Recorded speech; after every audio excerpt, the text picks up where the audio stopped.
नमस्कार, स्वस्थ जीवन कार्यक्रममा तपाईलाई स्वागत छ।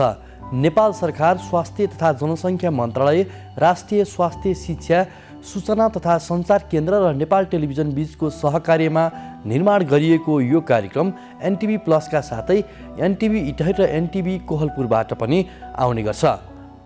हरेक मानिसले आफ्नो स्वस्थ जीवनका लागि अवलम्बन गर्नुपर्ने उपायहरूको बारेमा हामीले कार्यक्रममा चर्चा गर्दै आइरहेका छौँ। गुणस्तरीय स्वास्थ्य सेवाको सुनिश्चितताले मात्र समृद्ध नेपाल, सुखी नेपालीको राष्ट्रिय आकांक्षा पुरा हुन सक्छ। संविधानको मौलिक हकमै स्वास्थ्य सम्बन्धी हकको व्यवस्था छ। स्वास्थ्य सेवालाई कसरी व्यवस्थित र प्रभावकारी बनाउन सकिन्छ भन्ने बारे सरकारको योजनाका साथै विज्ञसँगको साक्षात्कार पनि यो कार्यक्रममा प्रस्तुत हुनेछ।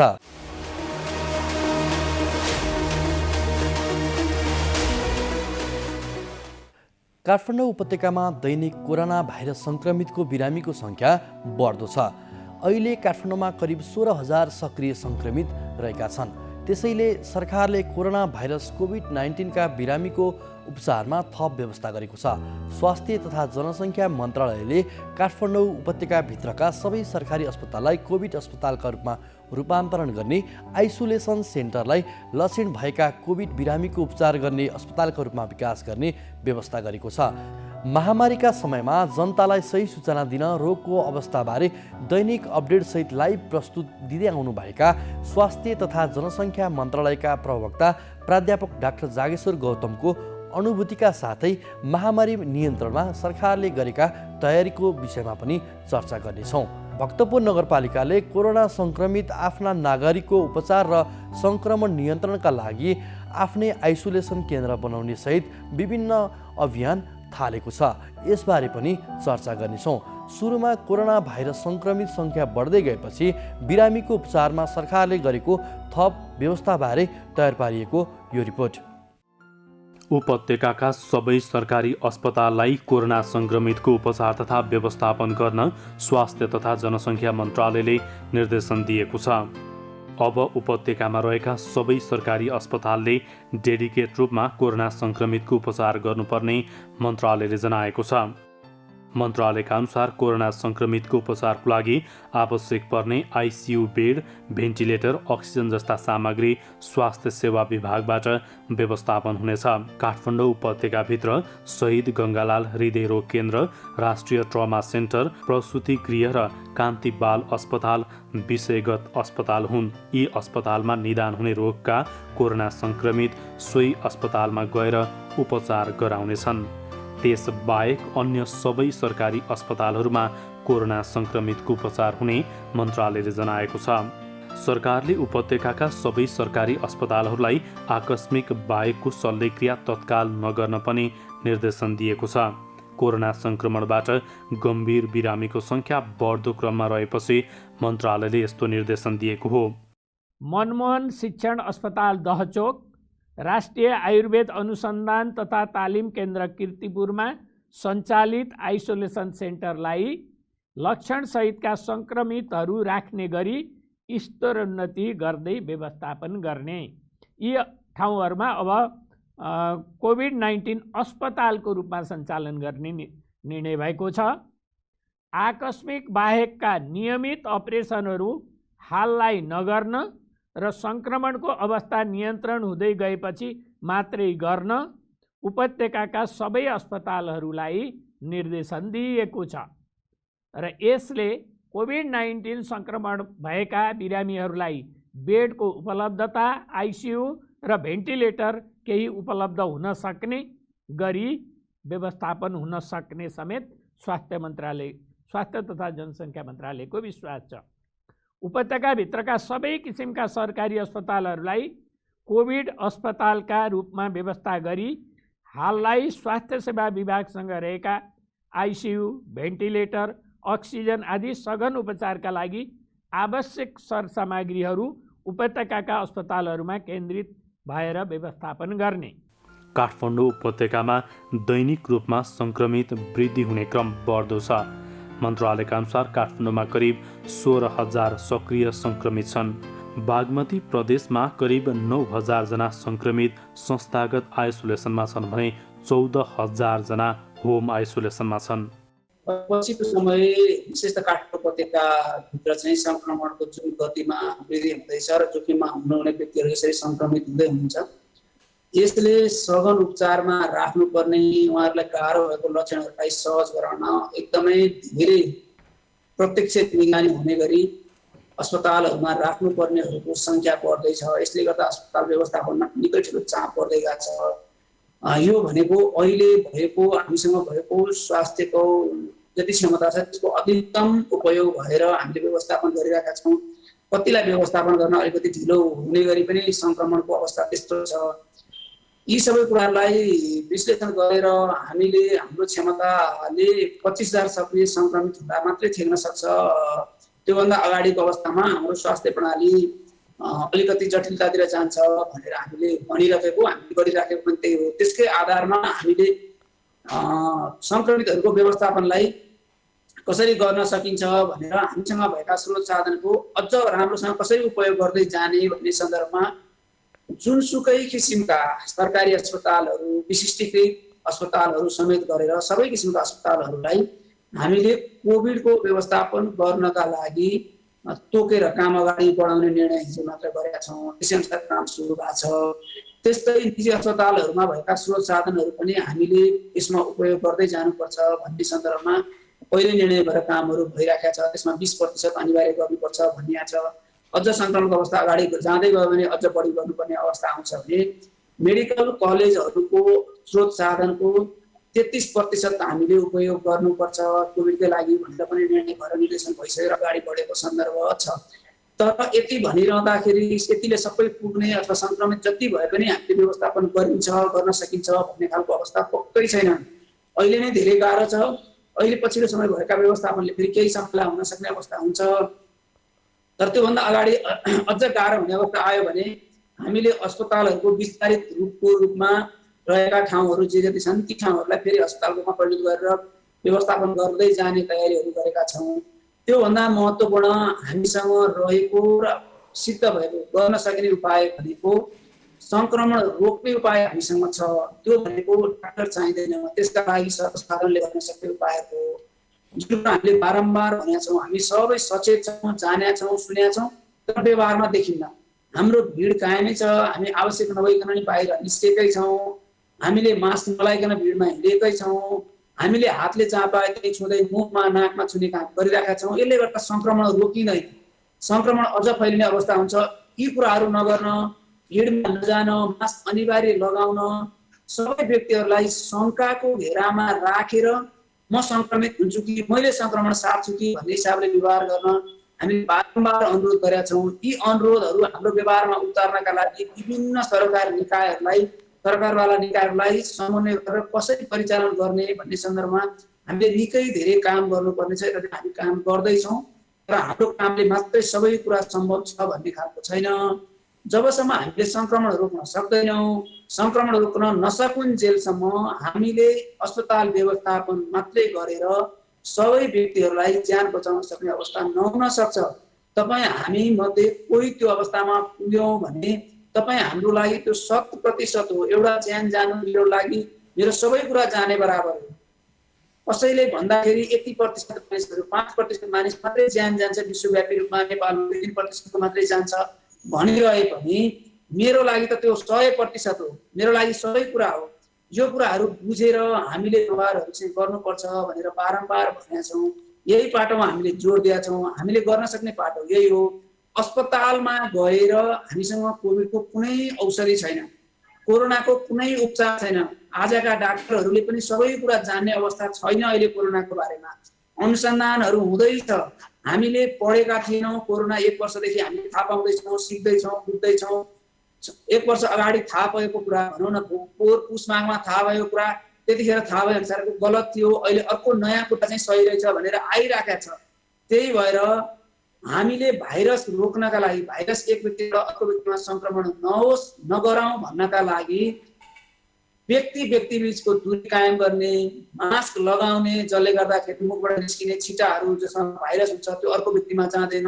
अन्य सङ्क्रमण हुन सक्ने खालका सतहहरूमा जाँदैन, जहाँ अर्को व्यक्तिले छुएर आफ्ना सङ्क्रमण त्यही थुका छिटाहरूमा भाइरस लिएर नाक मुखमा पारेर फोक्समा पुग्न सक्ने अवस्थाहरू हुन सक्ने हुन्छ। ती अवस्थाहरूलाई आउन नदिन, मास्क लगाउने, 2 मिटरभन्दा टाढा व्यक्तिभन्दा टाढा बस्ने, हातले जहाँ पाए त्यही नछुने, छोइ हाल्यो भने हातलाई हुने कुराहरू जुन भनेका छौँ, यो भन्दा गतिलो खालको उपाय हामीसँग आजका मितिमा छैन।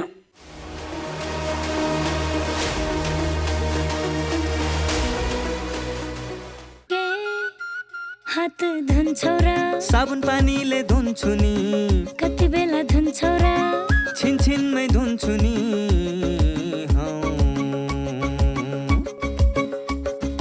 घरमा पस्दा अफिस पस्दा सधैँ धुन्छु हात, कोरोनालाई यसै गरी भगाइदिन्छु म त। घरमा पस्दा अफिस पस्दा सधैँ धुन्छु हात, कोरोनालाई यसै गरी भगाइदिन्छु म त।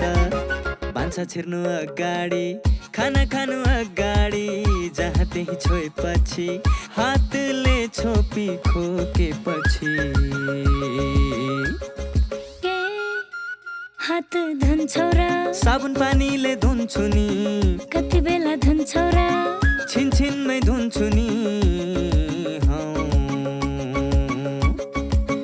कोरोनाबाट बच्ने 3 उपायहरू: व्यक्ति व्यक्ति बीच 2 मिटर टाढा बस्ने, घरबाट बाहिर निस्कँदा मास्क लगाउने र बेला बेलामा साबुन पानीले मिची 20 सेकेन्डसम्म हात धुने। कोरोनाबाट आफू पनि बचाउँ र अरूलाई पनि बचाउँ।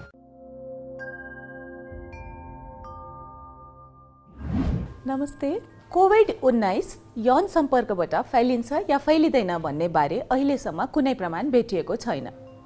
केही केसहरूमा भाइरस वीर्य वा शुक्राणुमा फेला परेको त छ, तर शुक्राणुमा भाइरस सक्रिय अवस्थामा रहेको वा नरहेको यकिन गर्न सकिएको छैन। त्यसैले अहिलेसम्म यो भाइरस यौन सम्पर्कबाट फैलिन्छ भन्ने कुराको कुनै प्रमाण छैन। नमस्कार, म डाक्टर मनबहादुर केसी, म मुटुरोग विशेषज्ञ हुँ र यहाँलाई अहिले यो जुन विश्वमा महामारी फैलिएको छ कोभिड-19, यसको बारेमा मलाई लागेको यहाँलाई सहयोगी हुन सक्ने केही बुँदाहरू राख्न गइरहेको छु। यहाँहरूले ध्यान दिएर सुनिदिनु होला र यसलाई सकभर कार्यान्वयन गर्ने प्रयास गर्नुहोला। यो कोभिड भन्ने समस्या तत्कालै हट्नेवाला छैन। यो समस्याबाट हामी कम्तीमा पनि 1-1.5 वर्षदेखि केही वर्षसम्म योसँग सँगै बाँच्नुपर्ने हुनसक्छ। त्यसो गर्दा यो समस्याबाट डराएर तर्सेर भागेर होइन, यसलाई डटेर सामना गर्नुपर्छ। डटेर सामना गर्ने हाम्रो मुख्य अस्त्र भनेको एउटा मास्क हो। मास्क अनिवार्य लगाऊँ र राम्रोसँग लगाऊँ, नाक मुख छोपिने गरी, टम्म हुने गरी, अनि सकेसम्म भिडभाडमा नजाउँ। भिडभाडमा जानुपर्ने अवस्था आयो भने सकेसम्म 2 मिटरको दूरी कायम गर्ने प्रयास गरौँ।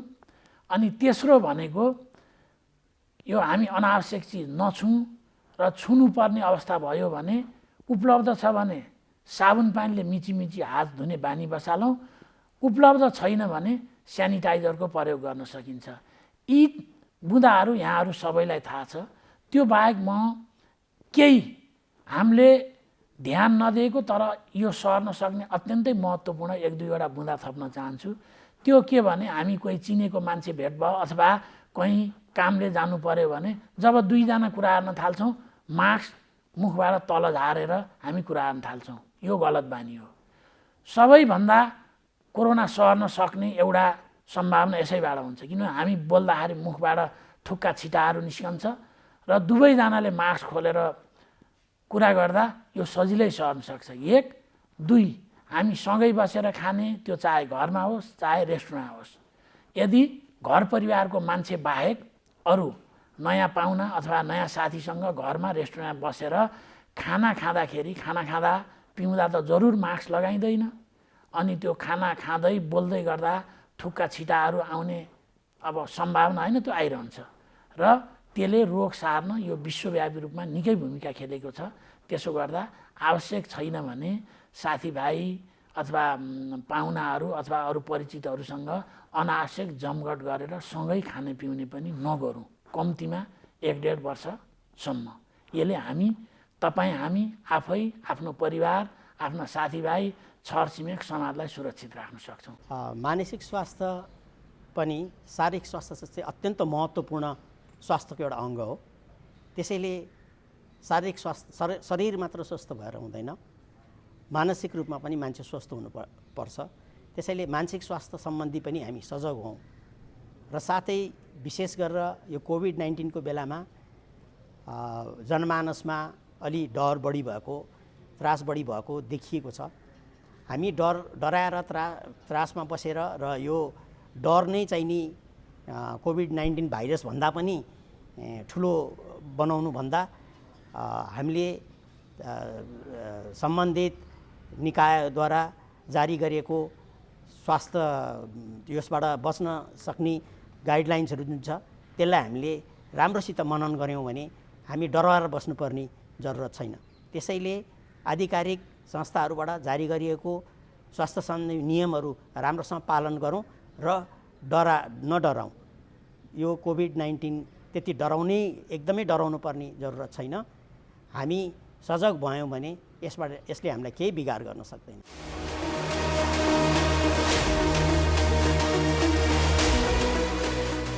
कोरोना भाइरस महामारीमा जनतालाई सुरक्षित बनाउने, रोकथामका लागि प्रभावकारी योजना बनाउने र आवश्यक तयारीमा सरकारले आफ्ना संयन्त्रको प्रभावकारी परिचालन गरिरहेको छ। अहिले महामारीका समयमा जनतालाई सही सूचना दिन रोगको अवस्थाबारे स्वास्थ्य तथा जनसङ्ख्या मन्त्रालयको तर्फबाट दैनिक अपडेटसहित लाइभ प्रस्तुति दिँदै आउनुभएका स्वास्थ्य तथा जनसङ्ख्या मन्त्रालयका प्रवक्ता प्राध्यापक डाक्टर जागेश्वर गौतमको अनुभूतिका साथै महामारी नियन्त्रणमा सरकारले गरेका तयारीको बारेमा हामीले उहाँसँग कुरा गरेका छौँ। कोरोना भाइरस सङ्क्रमणबाट हुने रोग नियन्त्रण गर्न विभिन्न उपाय अवलम्बन भइरहेको छ, तर सङ्क्रमण र त्यसबाट हुने मृत्यु रोकिएको छैन। गत वर्ष माघ महिनामा चीनबाट फर्किएका एक व्यक्तिमा पहिलोपटक नेपालमा कोरोना भाइरस सङ्क्रमण पुष्टि भएको थियो। त्यसको झन्डै 8.5 महिनामा सङ्क्रमितको कुल सङ्ख्या 1 लाख नागिसकेको छ। कोभिड-19 विरुद्ध सरकारले आफ्ना सबै संयन्त्रलाई परिचालन गरेको छ। राज्यका साधन स्रोत र जनशक्तिको अत्यधिक परिचालन भइरहेको छ। नागरिक स्तरमा भने जनस्वास्थ्यका मापदण्ड पालना गर्न अनुशासनको कमी देखिएको टिप्पणी हुने गरेको छ। महामारीको बीचमा विभिन्न चाडपर्व आइरहेको छ। दसैँ, तिहार, नेपाल सम्वत, छठ, लोसार जस्ता विविध चाडपर्व आउँदैछन्। चाडबाडमा हुने भिडभाड कोभिड-19 फैलने प्रमुख कारण हुने भएकोले अबको दिनमा अझ सुरक्षात्मक विधि अपनाउनु पर्ने हुन्छ। यस्तो बेला सरकारको तयारीबारे हामीले स्वास्थ्य तथा जनसङ्ख्या मन्त्रालयका प्रवक्ता प्राध्यापक डाक्टर जागेश्वर गौतमसँग संवाद गरेका छौँ। कहिलेकाहीँ चाहिँ सङ्क्रमण भत्तै बढ्ने, कहिले चाहिँ अलिकति सङ्ख्या कम हुने, त्यस्तो फ्लक्चुएसन देखिरहेछौँ। यसको कारण चाहिँ के हो? अहिले यसमा मेनली दुईवटा कारण छन् हैन। एउटा चाहिँ हाम्रो ल्याबमा जुन हामी टेस्ट गर्छौँ, अहिले 57वटा ल्याब छन्। कुनै कुनै ल्याबमा कुनै कुनै दिन टेस्ट भए हुँदैन। जस्तो 57वटा मध्ये 1-2टामा कहिले रिएजेन्ट पुग्या हुँदैन, कहिले त्यहाँ भएको कर्मचारी बिरामी पर्छ हैन, कहिले स्याम्पल पुग्या हुँदैन, त्यहाँ भएको स्याम्पल सकिएको हुन्छ। त्यसो भएर कुनै कुनै ल्याबको रिपोर्ट हुँदैन। कतिवटा ल्याबमा शनिबार टेस्ट हुँदैन, त्यस्तो पनि छ। त्यसले गर्दा अब अलि धेरै टेस्ट हुँदा दिन अलि धेरै भेटिन्छ, अलि थोरै टेस्ट हुँदाखेरि अलि थोरै भेटिन्छ, एउटा कारण। अर्को कारण चाहिँ हामीले स्याम्पल कहाँबाट कलेक्सन गऱ्यौँ। जस्तो पोजिटिभमा जो आउनुहुन्छ, आइसोलेसनमा बसेका मान्छेहरू, उहाँहरूको प्राइमेरी कन्ट्याक्टमा आएका, उहाँहरूको सम्पर्कमा डाइरेक्ट सम्पर्कमा आएका मान्छेहरूको टेस्ट भयो भने अलि धेरै पोजिटिभ आउँछ।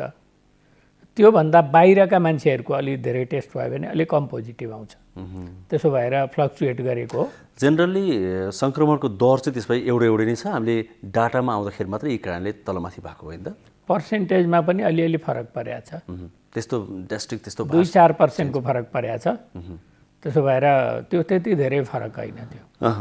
जस्तै अब हामीले चाडपर्वहरू आउँदैछन्, यसलाई पनि मध्यनजर गरेर कुरा गर्नु छ होइन। धेरै कुराहरूसँग गर्नुपर्ने डाक्टर साहबसँग भेटेपछि एउटा चाहिँ सुरुवातमै मलाई चाहिँ यो प्रसङ्ग उठाउन मन लागेको कुरा के भने कोरोना भाइरस कोही सङ्क्रमित हुने बित्तिकै त्यो व्यक्तिलाई समाजले इभन परिवारले पनि हेर्ने दृष्टिकोणमा हामीले परिवर्तन गर्न अझै सकेनौँ जस्तो लाग्छ क्या। यसलाई चाहिँ परिवर्तन कसरी गर्ने त्यहीँबाट अलिकति सुरु गर्नु जस्तो लागेको कुराकानी, किनभने जो पोजिटिभ हुन्छ कोरोना भाइरस लागेमा आत्तिनु पर्दैन त हामी भनिरहेका छौँ, त्यो व्यक्ति नआत्तिनु पनि सक्छ, तर मान्छेले गर्ने भेदभाव चाहिँ ठुलो चुनौतीको रूपमा आइदियो क्या डाक्टर साहब।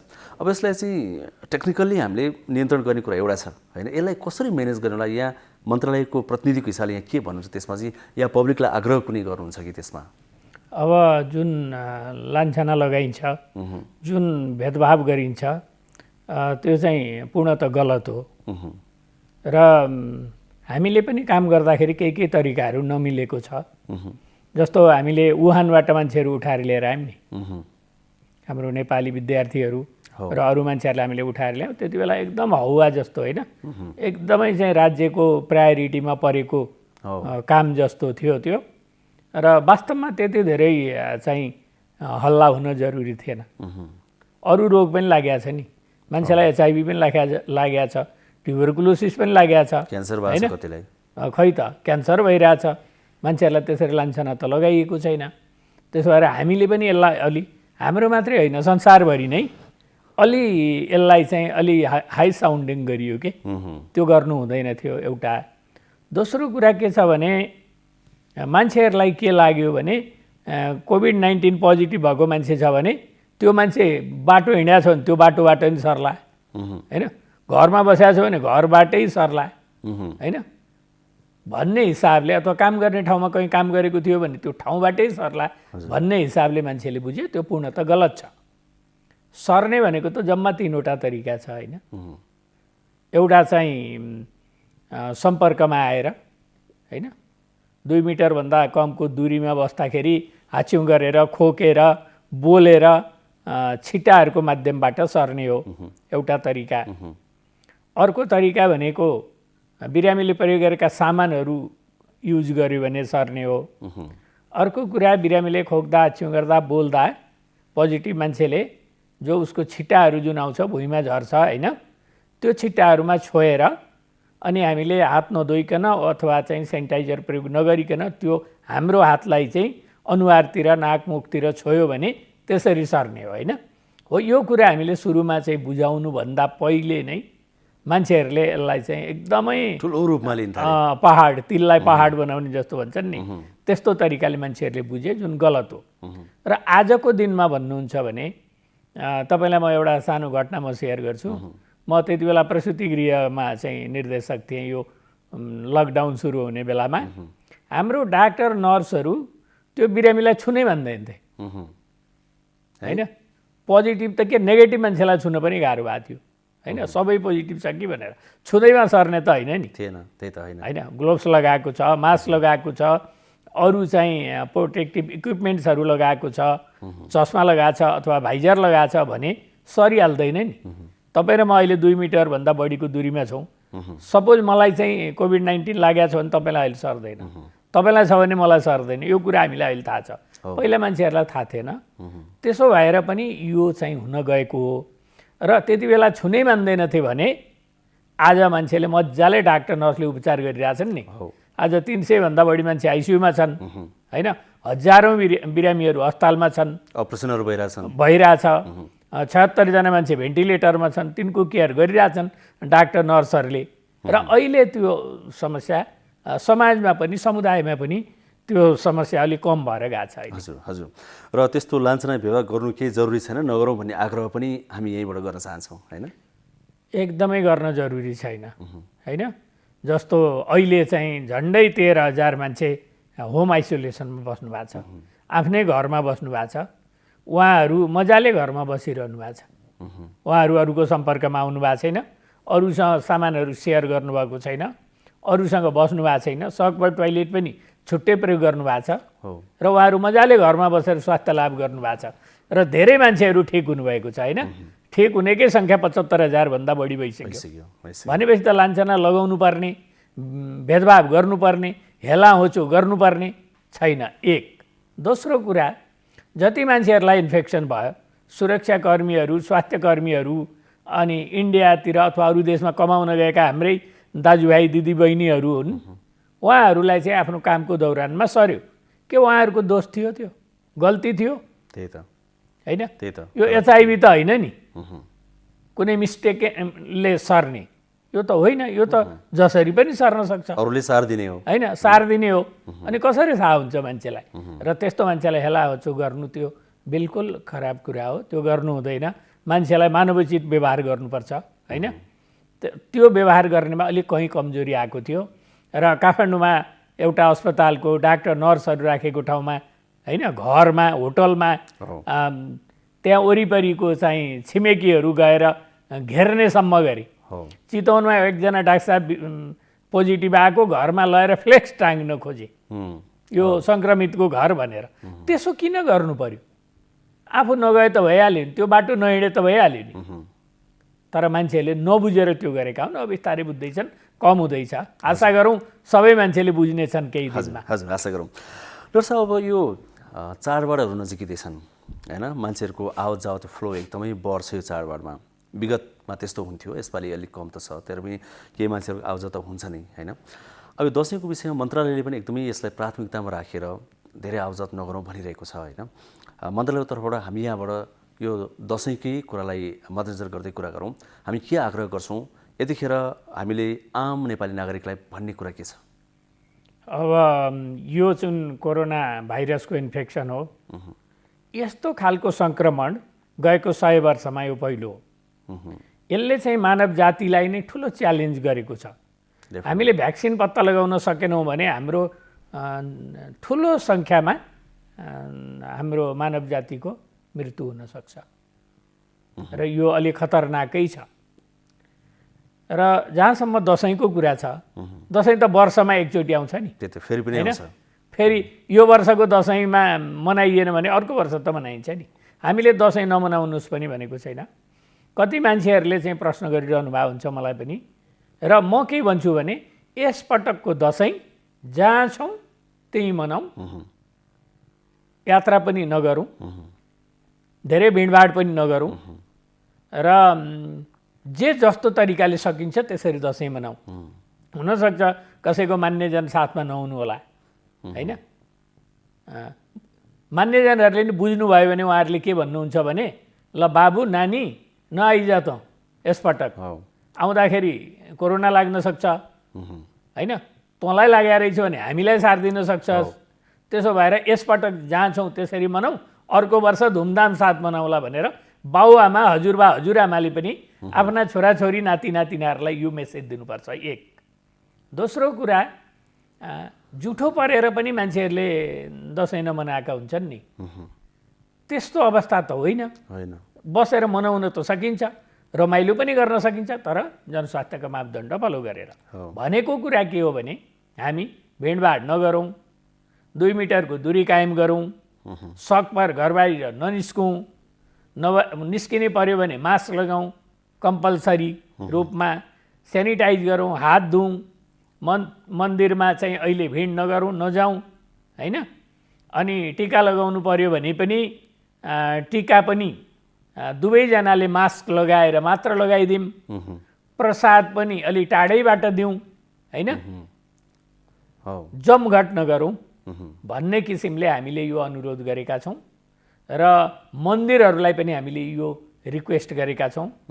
अरू जनसमुदायलाई पनि हामीले अनुरोध गरेका छौँ। यस पटकको दसैँ फरक खालको दसैँ हुनेछ र यस पटकको दसैँमा हामी बाँच्नुपर्ने छ। बाँच्नका लागि, यो जिन्दगी बचाउनका लागि आफूले माया गरेका मान्छेहरू, आफ्ना एकदम नजिकका नातेदारहरू, बिलभड वन भन्छौँ नि, उहाँहरूलाई पनि बचाउनु छ, हामी पनि बाँच्नु छ। यसपटक मजाले बाँचौँ, अर्को वर्ष रमाएर चाड मनाउँ भनेर म सबै चाहिँ दाजुभाइ दिदीबहिनीहरूलाई सेयर गर्न सक्छु। र मलाई प्रश्न गर्नुहुन्छ तपाईँको दसैँ के हुन्छ भने, यसपटकको दसैँ बाँच्नका लागि अर्को पटकको दसैँमा धुमधाम साथ मनाउने भनेर भनेको छु। मेरो आफन्तहरूले नि भनिरहनु भएको हुन्छ, तँ आउँदैनस् यसपटक? म आउँदिनँ, यसपटक म आउँदिनँ। किनभने म आएँ भने काठमाडौँमा धेरै रोगी छन् अहिले, कोरोना भाइरसका रोगीहरू। म रोग लिएर आउँछु, तपाईँहरूलाई सार्ने डर हुन्छ, हजुरहरूलाई गाह्रो पर्छ, त्यसो भएर म आउँदिनँ भनेर भन्दैछु। यही कुरा सम्पूर्ण चाहिँ दाजुभाइ दिदीबहिनीहरूलाई पनि भनिदिन, यो बुझिदिन, आफूले माया गरेका मान्छेको ज्यान बचाइदिन होइन आग्रह गर्छु। किन पनि आग्रह गर्छु भने यसपटक कोरोना भाइरस सारेर हजुरबा हजुरआमा बा आमा कुनै कारणले बित्नु भयो भने त्यो घरको दसैँ त सधैँ खल्लो हुन्छ नि। आशीर्वाद लिन पाइएन, आशीर्वाद त फेरि लिन पाइएन र बाउआमा नभएको पीडा चाहिँ मान्छेहरूलाई थाहा हुन्छ। म चाहिँ अलिक सानैमा मैले आमा गुमाएको मान्छे हो म, त्यसो भएर घरमा आमा नहुँदाको पीडा मलाई थाहा छ र मलाई त यो पीडा भयो कोरोनाको कारणले थिएन। तपाईँको बाआमा मध्ये एकजना बित्नु भयो भने तपाईँको घर कस्तो होला म चाहिँ इमेजिन गर्न सक्छु। त्यसो भएर यो मूर्ख्याइ, यो जबरजस्ती होइन यो नगर्नु होला भन्ने विनम्रतापूर्वक मेरो अनुरोध छ। दसैँकै कुरा गर्दाखेरि, चाडबाडकै कुरा गर्दाखेरि डाक्टर साहब त्यो विभिन्न मन्दिरका समितिहरूले खोल्न पाउनु पर्यो भनेर आन्दोलन गरिरहेछन्, एक खालको मौन भए पनि आन्दोलन गरिरहेछन्। अब त्यो खोल्न दिने कि नदिने, यदि त्यो त अब अर्कै पाटो होला, खुलेको खण्डमा त्यहाँ कसरी सावधानी अपनाउने त्यो पनि अलिकति भनिदिउँ न। यसमा दुईटा पाटो छन्। एउटा पाटो मन्दिरहरूले चाहिँ खोल्न पाउनुपर्छ भन्नु कुरा प्रजातान्त्रिक देशमा म यो अन्यथा मान्दिनँ। मैले त धेरैचोटि भनेको छु, जुलुस गर्न पाउनु, भिड गर्न पाउनु, आफ्नो कुरा राख्न पाउनु हामीले नै आन्दोलन गरेर ल्याएको यो प्रजातन्त्र गणतन्त्रमा उहाँहरू सबैलाई अधिकार छ। त्यसमा म कहिल्यै पनि दुखी हुँदिनँ व्यक्तिगत रूपमा। तर भन्छन् नि मान्छेले बाटोमा मजाले हात हल्लाएर हिँड्न पाइन्छ तर अर्काको नाकमा नलाग्ने गरी भन्छन् नि, भने जस्तै उहाँहरूले मन्दिर त खोल्नुहुन्छ, त्यसमा चाहिँ व्रतालुहरू भक्तजनहरू आउनुहुन्छ र उहाँहरूलाई रोग लाग्यो भने त्यसको जिम्मा लिनुहुन्छ? पक्का पनि लिनुहुन्न, लिन चाहनुहुन्न। र आफ्ना भक्तजनहरू मन्दिरमा आएको कारणले रोग सारेर गएर ज्यान जोखिममा पर्यो, मर्यो, मृत्यु भयो भने उहाँहरू पनि दुखी हुनुहुन्छ नि, जरुर दुखी हुनुहुन्छ। मलाई यो 100% विश्वास छ र त्यसो भएर उहाँहरूले त्यो मूर्ख्याइ गर्नुहुन्न भन्ने मलाई लाग्छ, नम्बर 1। नम्बर 2, उहाँहरूले त्यसो गर्न चाहनुहुन्छ भने यदि मन्दिरमा चाहिँ दर्शन गर्ने हो भने पनि 2 मिटरको दूरी टाढा बसेर बाहिरैबाट दर्शन गर्ने यसपटक होइन। हामीले के भनिरहेछौँ भने देवी देवताका मूर्तिहरू पनि दिनौँ सफा गरेर राख्नुहोस् भनेका छौँ। हाम्रो यो जनस्वास्थ्यको मापदण्ड छ चाडपर्वको लागि, त्यो चाहिँ फलो गर्नुहोस् भनेछौँ। उहाँहरूले त्यसो गर्नुहुन्छ भने आफ्नो धर्म विश्वास परम्परा हो कायम गर्न सक्नुहुन्छ, तर अरूलाई अप्ठ्यारो पर्ने गरी उहाँहरूले गर्न पाउनुहुन्न, गर्नु हुँदैन, त्यसो गर्न पनि गर्नुहुन्न भन्ने मलाई लाग्छ। यो जनस्वास्थ्यको मापदण्ड भनौँ नि डाक्टर साहबले, जुन चाडपर्वलाई लक्षित गरेर बनाइएको त्यो मापदण्ड चाहिँ कसरी हेर्न सकिन्छ, कहाँ पाउन सकिन्छ? स्वास्थ्य मन्त्रालयको प्रवक्ताको चाहिँ जुन प्रेजेन्टेसन छ 24 गतेको, त्यो सुन्नुभयो भने पनि त्यसमा सबै कुरा पढेर सुनाएको छ, वेबसाइटमा पनि उपलब्ध छ। हजुर, हामी पनि कार्यक्रममा यस्ता कुराहरू बेलामा समावेश गरिरहेछौँ। अब डाक्टर साहब, अब अर्को कुरा के भने दिन प्रतिदिन सङ्क्रमितको सङ्ख्या बढ्दै जाँदाखेरि सक्रिय सङ्क्रमित पनि बढ्दै गए, आइसियु भेन्टिलेटरले कहिलेसम्म धान्ने भन्ने कुरा छ। हस्पिटलहरू आफैमा पनि जोखिमयुक्त ठाउँ हुन् एक खालको होइन। त्यो भनेपछि अब पछिल्लो समयमा एउटा अलिकति मान्छेहरूमा चासो पनि बढ्दै गएको छ, के भयो भने अस्पताल जाने, कस्तो अवस्थासम्म चाहिँ घरमै केयर गर्ने त? के व्यक्तिहरू भाइरस सङ्क्रमित भयो भने चाहिँ अब एकदमै हस्पिटल दौडिहाल्ने छन् होइन, के व्यक्तिहरू होइन मैले त के हुँदैन भनेर अलि धेरै शिथिल हुँदा पनि घरमै बस्नेछन्। एकदम क्लियरली कस्तो अवस्थामा मात्रै हस्पिटल जाने, कस्तो अवस्थामा घरमै केयर गर्ने त्यो भनिदिनु पऱ्यो। अब कोभिड-19 पोजिटिभ मान्छे जो हुनुहुन्छ, घरमा आइसोलेसनमा बस्नुभएको मान्छेहरूमा मृत्युदर पनि कम छ र छिटो पनि रिकभरी भएको छ। यो चाहिँ विदेशमा गरेका अध्ययनहरूको यो एउटा निचोड हो। त्यसो भएर घरमा बस्दाखेरि बस्न गाह्रो होला कति मान्छेलाई, तर सुविधाहरू धेरै हुन्छन् घरमा होइन।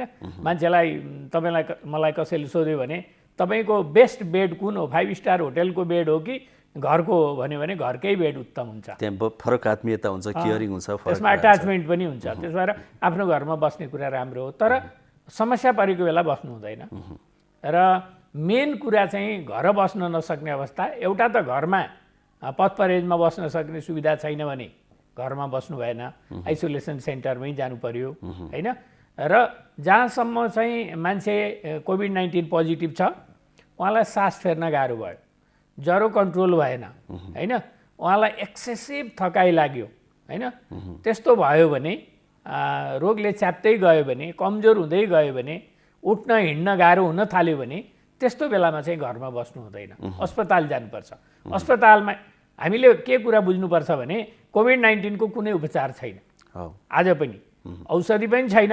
रेमडेसिभिर, डेक्सामेथासोन, कन्भालेसेन्ट प्लाज्मा भनेका कुरा चाहिँ सहयोगी मात्रै हुन्, उपचार होइन। त्यो उपचारको सहयोगी उपचार एकदम बुझ्नुपर्ने कुरा होइन, त्यो बुझ्नुपर्ने छ।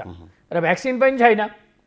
त्यसो भएर शरीरलाई अलि तन्दुरुस्त राख्यो भने, अलि मनमा पोजिटिभ कुरा सोच्यो भने, अलि इच्छा शक्ति, विल पावर राम्रो भयो भने म जरुर यो रोगलाई जित्न सक्छु भन्ने आत्मविश्वास भयो भने मान्छेलाई छिटो ठिक हुन्छ। त्यो आत्मविश्वास घरमा अलि धेरै हुन्छ अस्पतालमा भन्दा, किन लोन्ली फिल गर्छ नि मान्छे एक्लै हुँदा। फेरि यो रोग यस्तो पऱ्यो कि घरका मान्छे धेरै भेट्न आउन पनि गाह्रो छ यो होइन, सर्ला कि भन्ने डर छ नि त, अस्पतालहरूले पनि एलाउ गरेको हुँदैन। त्यसो भएर के कुरा याद गर्नुपर्छ भने धेरै समस्या पऱ्यो भने कहाँ जाने भन्नका लागि हामीले स्वास्थ्य मन्त्रालयका चाहिँ हाम्रा चाहिँ नम्बरहरू छन्, टोल फ्री नम्बर छन् र मोबाइल नम्बरहरू छन्, हामीले वेबसाइटमा राखेको छ र मैले हरेक दिन भन्दै आएको छु। ती नम्बरहरू टिपेर राख्ने, समस्या परेको खण्डमा ती नम्बरमा फोन गर्ने र अस्पताल हामी ट्रान्सफर गर्छौँ। अलि सिक हुँदै जानुभयो, ज्वरो बढ्दै गयो होइन, सास फेर्न गाह्रो भयो भने अस्पताल जानुपर्छ, घरमा बस्नु हुँदैन। र रुगाखोकी छ सामान्य होइन, सामान्य ज्वरो छ, अरू चाहिँ रोगले गालेको छैन, आरामसाथ बसिरहनु भएको छ, सुत्न सक्नुभएको छ, खान सक्नुभएको छ, सुत्दाखेरि पनि दम बढ्ने, सास फेर्न गाह्रो हुने भएको छैन भने त्यस्तो मान्छेहरू घरमै बस्नु सक्छ। हजुर, यहाँले भन्नुभएका टेलिफोन नम्बरहरूको कुरा गर्नुभयो, 1115 1133 त टोल फ्री नम्बर नै हो र 98 512 55 5 37 र 55 5 39 ती पनि नम्बरहरू हामीले राखेका छौँ। हजुर, जुनमा पनि फोन गर्न सकियो। र कहीँबाट सम्पर्क हुन सकेन भने प्रवक्ताको नम्बर त सबैलाई थाहा नै छ, 98 512 55 5 38 त्यसमा फोन गर्न सकियो, मजाले गर्न सकियो। हजुर हजुर, यो पछिल्लो समयको अभ्यास के प्रवक्ताहरूले चाहिँ आफ्नो मोबाइल नम्बर पनि दिने चलन चाहिँ एकदम राम्रो प्र्याक्टिस भइरहेछ, किनभने प्रवक्तालाई कसरी भेट्ने होला, फोन उठ्छ र कहाँबाट नम्बर पाउने हुन्थ्यो नि, तर अहिले चाहिँ यो दूरी कम भएको छ, यो पनि राम्रै कुरा हो। अब दिन प्रतिदिन सङ्क्रमितको सङ्ख्या बढ्दै गइरहेको यो यथार्थमा अब स्वास्थ्य मन्त्रालयले अब आगामी दिनमा कसरी पहल गर्दैछ, कसरी अगाडि बढ्दैछ? अब सङ्ख्या बढिरहेको छ, यसको खास उपचार छैन र हामीले चाहिँ जनस्वास्थ्यका मापदण्डहरू फलो गर्नैका लागि हामीले सबै दाजुभाइ दिदीबहिनीहरूलाई सुसूचित गरेको छौँ होइन। त्यो सुसूचित गर्ने कामलाई अझ हामी बढाउँछौँ, अझ घर घरमा पुगेर सुसूचित गर्छौँ हामी। राजनीतिक कार्यकर्ताहरू, वडाका प्रतिनिधिहरू, एनजिओका मान्छेहरू, हामी चाहिँ स्वास्थ्यमा काम गर्ने कर्मचारीहरू सबै मिलेर हामीले काम गरिरहेका छौँ। घर घरमा पुगेर हामी उहाँहरूलाई सुसूचित गर्छौँ, नम्बर 1। नम्बर 2, हामीले अहिले हालमा मात्रै आएर पनि हामीले आइसियुको बेडहरू बढाएका छौँ होइन, र अस्पतालका बेडहरू बढाएका छौँ। र जस्तो हरेक चाहिँ पालिकामा हामीले 5 बेडको अस्पताल 649 पालिकामा हामीले व्यवस्था गरेका छौँ। त्यसको लागि सबै चाहिँ बजेटहरू ठाउँसम्म गइसक्यो, उहाँहरूले आफै किन्न सक्नुहुन्छ। डाक्टर नर्स हामीले पठाइरहेछौँ, यो व्यवस्थापन गरेका छौँ। र काठमाडौँमा भएका आइसोलेसन सेन्टरहरूलाई पनि हामीले अस्पतालको रूपमा कन्भर्ट गरिरहेछौँ। त्यहाँ अक्सिजनहरू, मोनिटरहरू सुविधाहरू बढ्ने भयो त्यहाँ होइन, र आइसियुको सङ्ख्या पनि हामी थपेको छौँ। भेन्टिलेटरहरू पनि हामीले झन्डै 150वटा भेन्टिलेटर अहिले पाइपलाइनमा छ, अन द वे आइरहेछ। र कति ठाउँमा भेन्टिलेटर प्रयोग भएको छैन, कति जिल्लामा त्यहाँ धेरै सिक बिरामी हुनुहुन्न, ती भेन्टिलेटरहरू सिक बिरामी भएका ठाउँमा स्थानान्तरण गर्ने काम गरिरहेछौँ र हामीले व्यापक तयारी गरेका छौँ। तर यसो भन्दै पनि व्यापक तयारीले हाम्रो बिरामीको चापलाई, मागलाई धान्न पनि नसक्ने हुनसक्छ। जस्तो काठमाडौँकै कुरा गर्नुहुन्छ भने 40-50 लाख पपुलेसन भएको ठाउँमा 2% मान्छे मात्रै चाहिँ के अरे सङ्क्रमित भयो भने नि लाखौँ हुन्छ होइन। यस्तो ठाउँमा बेड नपाउने, अस्पतालमा आइसियु नपाउने, भेन्टिलेटर नपाउने यस्तो समस्या हुनसक्छ। र यो कुरा भन्दाखेरि सरकारले के गरेर हेरेर बस्यो भन्ने कुरा छ। हामीले गर्ने तयारी सबै गरेका छौँ, तर माग र पूर्तिको नियम त लागू हुन्छ नि होइन। चाप माग एकदम धेरै बढ्यो भने आपूर्ति नहुन पनि सक्छ। जस्तो तपाईँलाई थाहा होला, इटलीमा, स्पेनमा, न्युयोर्कमा एकैचोटि मान्छे 40-50 हजार मान्छे सङ्क्रमित भए, 4-5 हजार मान्छेको डेथ नै भयो। अस्पतालहरूले पनि सेवा क्याटर गर्न, सेवा दिन सकेनन्। डेभलप कन्ट्रीमा जहाँ सबै सुविधा छ होइन, साधन स्रोत छ, त्यस्तो ठाउँमा पनि गाह्रो भयो भने नेपाल जस्तो कम साधन र स्रोत भएको देश होइन, जहाँ हरेक कुरामा ध्यान पुर्याउनु पर्ने छ होइन, मुस्किलले म्यानेज गरिराखेको देशमा सरकारले त्यही पनि भनौँ न एउटा पनि टेस्ट नहुने ठाउँमा अहिले चाहिँ 11 लाख टेस्ट गर्यो होइन। दिनौँ यत्रो टेस्टहरू भइरहेछ। पहिलोचोटि त हङकङ पठाएको थियो हामीले, हङकङ पठाएर डायग्नोसिस भएको थियो भने नेपालमा अहिले 22-25 हजार टेस्ट गर्न हामीलाई कुनै आपत्ति छैन। 57वटा ल्याबमा टेस्ट भइरहेछ, अरू पनि टेस्ट हामी थप्न खोज्दैछौँ। PCR मात्रै होइन, एन्टिजेन टेस्टहरू जस्तो ब्यारेकहरू, ठुल्ठुलो भेला के अरे मान्छेहरू धेरै जम्मा हुने ठाउँहरू जस्तो ब्यारेकहरू, हस्पिटलहरू होइन, यस्तो ठाउँमा हामीले एन्टिजेन टेस्ट गर्ने भनेर त्यो पनि पास गरेका छौँ। FDA एप्रुभड एन्टिजेन हामीले क्वालिटी पनि पहिल्यै सुरु गरेछौँ। पहिला चाहिँ आइडिटीको बारेमा अलि विवाद भएको थियो नेपालमा, त्यसो भएर हामी चनाखो भएर अहिले चाहिँ FDA एप्रुभड मात्र चाहिँ एन्टिजेन टेस्ट गर्न मिल्ने गरी त्यो पनि हामी मगाउँदैछौँ। र सरकारले आफ्नो सकेको प्रयास चाहिँ स्वास्थ्य तथा जनसङ्ख्या मन्त्रालयले गरेको छ, तर गर्दै पनि अलि असुविधा हुनसक्छ। त्यसो भएर रोग लाग्न नदिनुकै लागि काम गर्नुपर्छ। रोग लाग्यो भने एउटा त अस्पतालको बेड पाउन गाह्रो, आइसियु पाउन गाह्रो, भेन्टिलेटर पाउन गाह्रो, भेन्टिलेटरमा गइसकेपछि मान्छे फर्केर आउन गाह्रो होइन।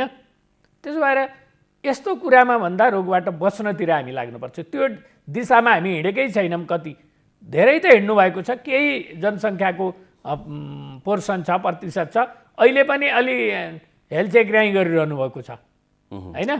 अलि सिरियस हुनुहुन्न, उहाँहरूलाई पनि म सिरियस हुन अनुरोध गर्छु। त्यसो गरेको खण्डमा हामीले यो कुराहरू सजिलै व्यवस्थापन गर्न सक्छौँ।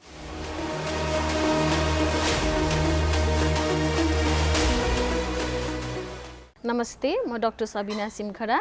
म चाहिँ प्रसुति, गाइने र निसन्तानको काममा विगत 6 वर्षदेखि आबद्ध छु। म चाहिँ तपाईँहरूलाई यो समय अब अहिले कोभिडको सिचुएसनमा चाहिँ हजुरहरूलाई के भन्न चाहन्छु भने तपाईँहरूलाई एकदमै अन्यल होला, यतिखेर प्रेग्नेन्सी प्लान गरौँ कि नगरौँ, गर्भधारण गरौँ कि नगरौँ भन्ने अन्यल होला। तपाईँहरूले त्यस्तो अन्यल मान्नु पर्दैन। तपाईँलाई जुन हामीले गाइडलाइन्सहरू पटक पटक रेडियो टेलिभिजनबाट भनिरहेका छन्, जस्तै हामीले आफ्नो सरसफाइमा ध्यान दिनुपर्ने, हात धुनुपर्ने, 20 सेकेन्डसम्म मिची हात धुने, यदि हात धुने प्रबन्ध नमिलेको ठाउँमा सेनिटाइजरहरू प्रयोग गर्ने, अनि त्यसपछि मास्क लगाउने, भिडभाडमा नजाने, 6 फिट दूरीमा रहने, अनि त्यसपछि आएर धेरै बेरसँग कोही पनि मान्छेसँग कुराकानी नगर्ने हैन। यो सावधानीहरू अपनाउनु भयो भने चाहिँ तपाईँलाई प्रेग्नेन्सी प्लान गर्नलाई कुनै पनि अवरोध छैन। र कोही अब स्पेसली म यही निसन्तानप्रति नै काम गरिरहेको भएको कारणले गर्दाखेरि यदि तपाईँहरूलाई अब प्रेग्नेन्सी प्लान गर्नु छ अथवा भनी तपाईँ मका आउनुहुन्छ भने पनि अहिले म चाहिँ के भन्न चाहन्छु भने तपाईँ मजाले निर्धक्क आउन सक्नुहुन्छ। हामी तपाईँलाई छानेर बुझेर तपाईँलाई हामी आफ्नो प्लानिङ पनि गर्छौँ र तपाईँलाई अन्यल यो पनि लाग्न सक्छ कि अहिले म प्रेग्नेन्ट भइहालेँ भने म अस्पताल जाने कि नजाने, म के गर्ने भन्ने अन्यलहरू हुनसक्छ। तपाईँ जाने कि नजाने होइन। तपाईँ विशेष गरी SMS अनलाइनहरूकोबाट डक्टरको कनेक्सनमा रहनुहोला होइन। यदि त्यस्तो सम्भव छैन भने अपोइन्टमेन्ट सिस्टममा जानु, किनभने हस्पिटलहरू अहिले धेरै जसो अपोइन्टमेन्ट सिस्टममा गइसकेका छन् र तपाईँलाई अपोइन्टमेन्ट राखिदिन्छन् पनि होइन। अकस्मात तपाईँ अस्पताल नपुगिदिनु, अकस्मात भिडभाड नबनाइदिनु होइन। त्यसले गर्दाखेरि अस्पताललाई पनि सजिलो, तपाईँलाई पनि सजिलो हुन्छ। त्यही भएर म अन्तिममा के भन्न चाहन्छु भने तपाईँले निर्धक्क रूपमा सावधानी अपनाएर अस्पतालसँग कनेक्टेड भएर अनि त्यसपछि म गर्छु भन्दाखेरि नहुने कुरा केही पनि छैन, किनभने यो कोभिड सधैँ कहिलेसम्म रहिरहन्छ भन्ने थाहा छैन।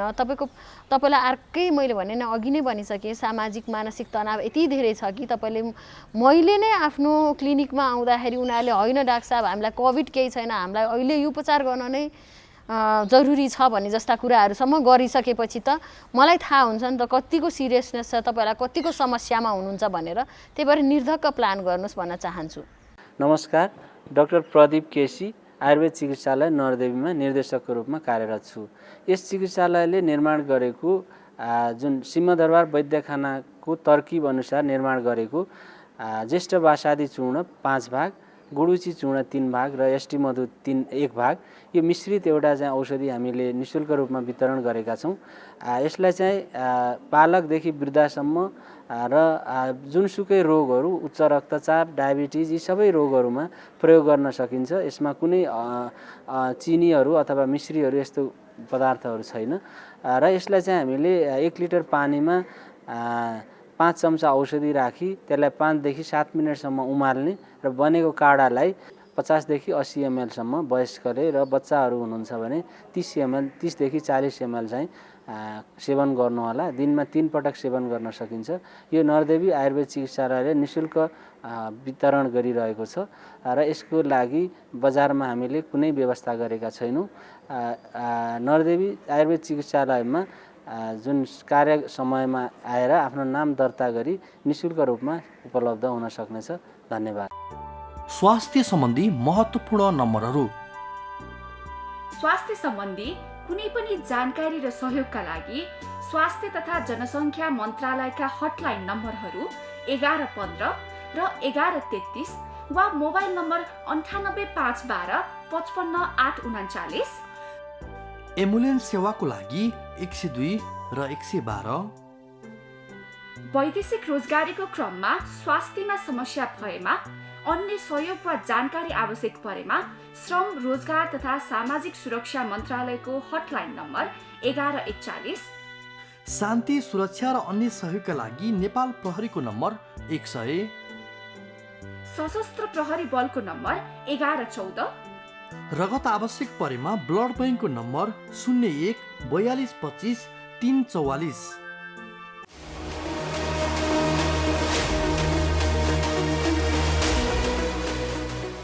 कोरोना भाइरसको नियन्त्रणका लागि स्थानीय सरकारले विभिन्न खाले योजनाहरू बनाइरहेका छन्। अहिले स्थानीय सरकारले सङ्कटबाट पार लगाउन विभिन्न उपायहरू अपनाइरहेका छन्। भक्तपुर नगरपालिकाले कोरोना सङ्क्रमित आफ्ना नगरवासीको उपचार र सङ्क्रमणको नियन्त्रणका लागि आफ्नै आइसोलेसन केन्द्र बनाएको छ। त्यसका लागि आफ्नै जनशक्ति परिचालन तथा व्यवस्थापन गरेको छ। यसै बारेमा हामीले नगर प्रमुख सुनिल प्रजापतिसँग संवाद गरेका छौँ।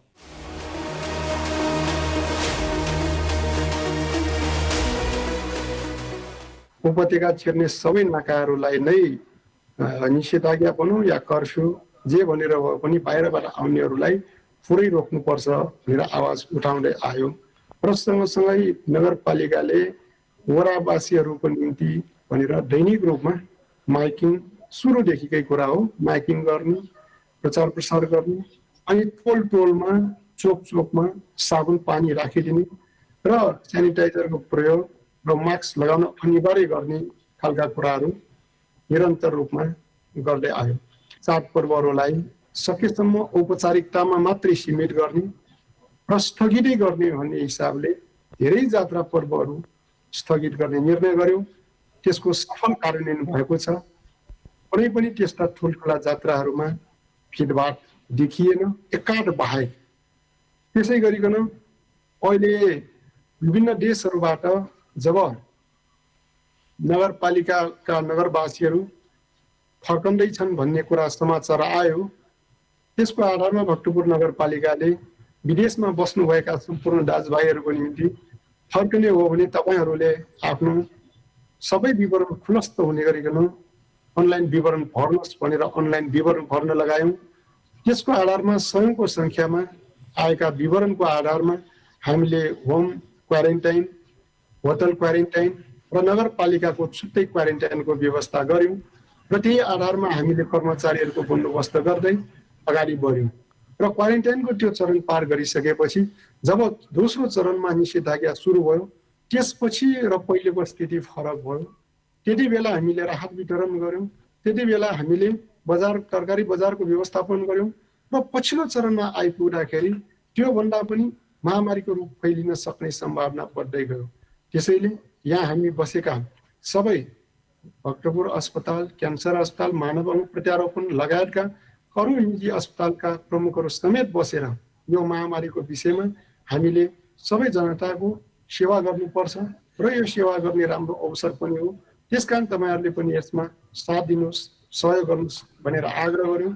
उहाँहरू पनि सहयोग गर्ने तयार हुनुभयो र सँगसँगै यहाँ थुप्रै सङ्क्रमितहरू आउन सक्ने सम्भावनालाई ध्यानमा राखेर भक्तपुर अस्पताललाई कोभिड अस्पतालको रूपमा रूपान्तरण गर्नु, त्यसपछि भक्तपुरमा लक्षण नदेखिएका सङ्क्रमितहरूको निम्ति खरिपाटी स्थित नेपाल विद्युत प्राधिकरण केन्द्रमा 200 बेडको एकीकृत आइसोलेसन केन्द्र बनाउने निर्णय अनुसार त्यहाँ पनि अहिले आइसोलेसन केन्द्र चलिरहेको छ। भक्तपुर अस्पतालमा लक्षण देखिएका बिरामीहरू र अरू सङ्क्रमितहरू राख्ने ठाउँ भनेर हामीले बनायौँ, तर त्यतिले मात्रै अब पर्याप्त भएन। किनभने आजसम्मको रेकर्ड हेर्ने हो भने भक्तपुर नगरपालिकाभित्र मात्रै पनि 884 जना सङ्क्रमितहरू भइसकेको स्थिति छ र त्यसपछि 11 जनाको ज्यान गइसकेको छ र हामीले कन्ट्याक्ट ट्रेसिङ गरेका मात्रै हेर्ने हो भने पनि करिब 2200 पुगिसकेको छ। तर अहिले भिटिएम हामीलाई पर्याप्त मात्रामा प्राप्त भएको छैन। नगरपालिका आफैले खरिद गर्दै यहाँ कन्ट्याक्ट ट्रेसिङका काम दैनिक 60-70 जनाको दरले भइरहेको छ र त्यही अनुसारको अहिले सङ्क्रमितहरू बढ्ने क्रम पनि जारी छ। त्यसैले एकीकृत आइसोलेसन केन्द्र र भक्तपुर अस्पतालले मात्रै पर्याप्त नहुन सक्छ भन्ने कुरालाई ध्यानमा राखेर भक्तपुर नगरपालिकाले छुट्टै आइसोलेसन केन्द्र बनायो 75 बेडको र त्यो 75 बेडको आइसोलेसन केन्द्र सुरु गरिसकेपछि हामीले नेपाल सरकारले तोकेको मापदण्ड अनुसारै बनाउनु पर्छ भनेर नेपाल सरकारले तोकिदिएको मापदण्ड अनुरूप त्यहाँ बस्नेहरूको निम्ति, बालबालिकाको निम्ति, ज्येष्ठ नागरिकको निम्ति, गर्भवतीको निम्ति छुट्टै कक्षको बन्दोबस्त गऱ्यौँ। त्यस्तै गरिकन प्रशासनिक, स्वास्थ्यकर्मी र सुरक्षाकर्मी बस्ने बन्दोबस्त गऱ्यौँ र त्यस पछाडि हाम्रो जुन भवन छ त्यहाँ बस्ने हाम्रा आइसोलेसनमा बस्नेहरूको निम्ति भनेर पानी तताउने जगदेखि लिएर निःशुल्क वाइफाईको बन्दोबस्त, मोबाइल चार्ज गर्ने छुट्टै एक्सटेन्सनको बन्दोबस्त र त्यसको लागि अनि म्युजिक सिस्टम, प्रत्येक तलामा हाम्रो पढ्ने बन्दोबस्त, पत्र पत्रिका किताबहरूको बन्दोबस्त अनि त्यहाँ बस्नेहरूको निम्ति भनेर सीसी क्यामेराको पनि बन्दोबस्त र अन्य म्याकिङ सिस्टमको बन्दोबस्त हामीले गरिदियौँ र त्यसको हेरचाहको निम्ति भनेर भक्तपुर नगरपालिकाले 3 जना डाक्टर, 2 जना डाक्टरहरू नियमित रूपमा खटाउने, 3 जना नर्सहरू र अन्य आवश्यक कर्मचारीहरूको बन्दोबस्त हामीले गरिरहेका छौँ। त्यति मात्र होइन, धेरै सङ्ख्यामा अहिले होम आइसोलेसनमा बस्नु भएको छ। होम आइसोलेसनमा बस्नुभएकाहरूको निम्ति भनेर हामीले सफाइको निम्ति 1 जना कर्मचारीको कन्ट्याक्ट नम्बर हामीले दिएका छौँ। स्वास्थ्य सम्बन्धी के पर्यो भने सम्पर्कको निम्ति 2 जना डाक्टरहरूको हामीले महिनौँ अगाडिदेखि नम्बर सार्वजनिक गरिरहेका छौँ स्वास्थ्य सल्लाहको निम्ति। अन्य खाने लाउने या अन्य कुनै खालको समस्या पर्यो भने त्यसको निम्ति भनेर हामीले जम्मा 5 जना कर्मचारीहरूको नाम र फोन नम्बर, सम्पर्क नम्बर सार्वजनिक गरिराखेका छौँ। भिडभाड हुन नदिनको निम्ति प्रत्येक त्यो चाडपर्वलाई जसरी अहिलेसम्मको इतिहासमा भिस्का जात्रा सायद लिङ्गो नउठाएको भन्ने वर्ष थिएन होला, 100औं वर्षको इतिहासमा भैलोको नटानेको दिन थिएन होला, तर यो वर्ष हामीले गऱ्यौँ र त्यस पछाडि पञ्चदानदेखि लिएर गुल्ला बाजा पनि इतिहासमा पहिलो पटक हामीले रोकेका छौँ। रोक्न हाम्रो बाध्यता पनि हो र यो दशैंमा पनि त्यही अनुसार हामी तयारीमा लागिरहेका छौँ र यहाँका जनताले, भक्तपुरवासी जनताले एकदमै पूर्ण साथ सहयोग गरिराख्नु भएको छ र दशैंको समयमा पनि साथ दिनुहुने हाम्रो अपेक्षा छ, आशा छ।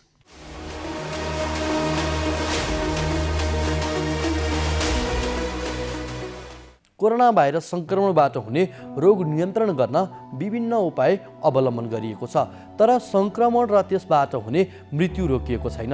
सङ्क्रमित सङ्ख्या बढ्दै गएपछि बिरामीको उपचारमा सरकारले गरेको थप व्यवस्थाबारे रिपोर्ट आज हामीले प्रस्तुत गर्यौँ। महामारी नियन्त्रणमा सरकारले गरेका तयारीबारे स्वास्थ्य तथा जनसङ्ख्या मन्त्रालयका प्रवक्ता प्राध्यापक डाक्टर जागेश्वर गौतमसँगको संवाद पनि प्रस्तुत गर्यौँ।